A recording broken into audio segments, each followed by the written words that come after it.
What would you say is the hardest thing you've done in your life? Oh man. What's coming up for me right now is becoming a father. With all the things that I've done, like Sundance ceremonies where I'm dancing from sun up to sundown, no food, no water. I've dehydrated, I have a heat stroke. I pierced myself, um, giving my blood offering and sacrificing my body, for this culture. Becoming a father has been the most challenging thing because now I have to really take a hard look at myself. I can't just look at this, you know, dutifulness that I feel for my culture, that I have to do it for the culture, I have to do it for my people. So now I have to do it for my daughter. And she's going to be around me all the time. The people aren't around me all the time. My daughter will be, my wife will be. Mm. So who am I now? Who am I going to be? Am I going to keep up with the old patterns of Kale's insecurities and imposter syndromes, and his bad habits of wanting to drown out his sorrows through alcohol because nobody understands him? Like, I can't do that. I can't be that person. I have to be this person, that my father couldn't be for me. I have to be the man that, not that my father failed me, but the worst example can be the best example.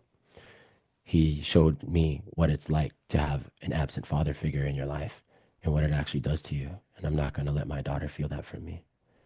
So this is the hardest thing I've been asked to do now from ancestors, is that my mother died in August and I'm still reeling from that death and I haven't fully recovered. But I've disciplined myself in this devotion through fatherhood because I found out that we were pregnant pretty much like a month later, like a month and a half later in October, because I did the things necessary that I needed to do because I wanted to call my mother's soul back home to Hawaii. And I wanted to be sure that her soul could come back into a vessel, into our family again. And I did those ceremonies and I did them in ways of the tradition. And I truly feel that through that grieving of her death, I also get to praise life through the birth of my daughter coming in June. So it's been the hardest year of my life to experience this. I was at Sundance in June, death of my mother in August, conception in October, you know, and baby in June. Mm. Yeah, completely. Yeah. Wow, thanks for sharing. And the preparation for fatherhood, what does that entail over the next few months as it Oh man, draws this is my closer? first child.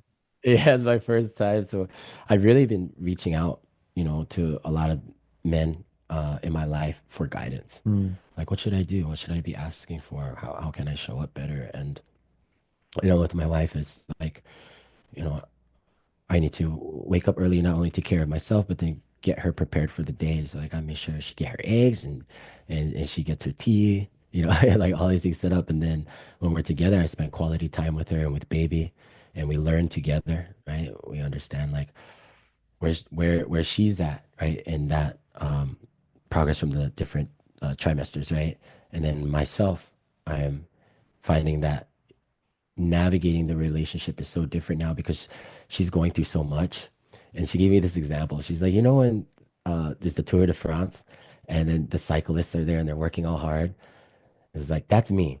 And you're kind of like the person that's in the car next to them, like kind of cheering them on. And like, here's some water. And they're like, oh, sorry, I drank the water. Like, I give you another water.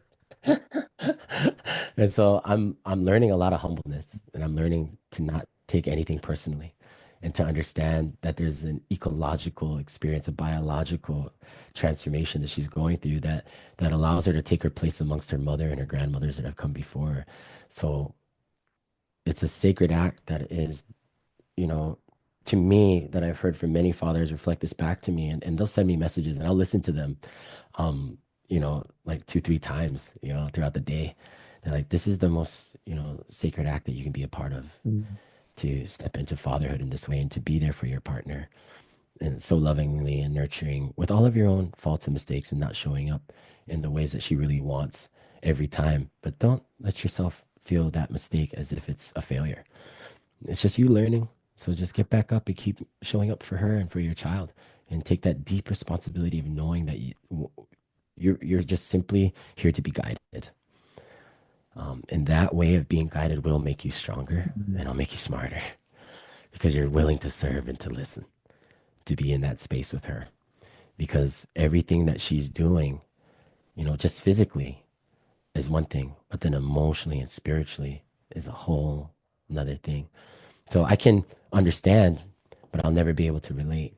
So as a father, it's my duty to know that as long as I continue to give my prayers to the altar, to give my prayers to my mom and to my grandmothers and to her mother and her grandmothers, that herself can be full and blossoming throughout this pregnancy.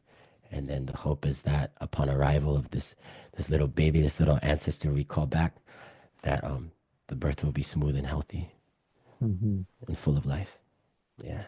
My dedication in my life to my child and to my wife means that I'm holding something so precious that I can't let any harm come to them. I can't allow anything to ever take something from them. As a man, for myself, to adapt and to learn, to know that there's a boundary that needs to be set out of respect and honor for who I am and my family. I can't waste myself on battles that don't serve this. I can't waste myself on burning out on things that I'm just trying to prove to others about my own self worth. I can't do that. What matters is the grace and the gift and the service that I can give to my child and to my wife. And that is limitless. That is limitless.